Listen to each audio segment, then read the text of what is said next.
A 14-year-old is dead after a rookie police officer fatally shot him.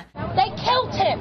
Look at this picture! But police say Shaliver Douse was not only armed, but firing his weapon. This is the 9mm police say Douse wouldn't drop when ordered to. An officer shot Douse in the lower jaw after they say he pointed the gun in their direction. Douse died at the scene, but police admit it's not clear whether the teen was aiming at the cops or at someone else. An investigation is ongoing. Meanwhile, Police Commissioner Ray Kelly is calling the incident a tragedy, but defending his officers. I don't see what the officers could have done any differently. A shot is fired on that street. I think they did what we would expect officers of any experience level to do. Police say Douse had previously been arrested for attempted murder, but the charges had been dropped over insufficient evidence. The area where Douse was shot is a high crime zone that gets extra police patrols. Thanks for watching MSN News. I'm Christina Hartman.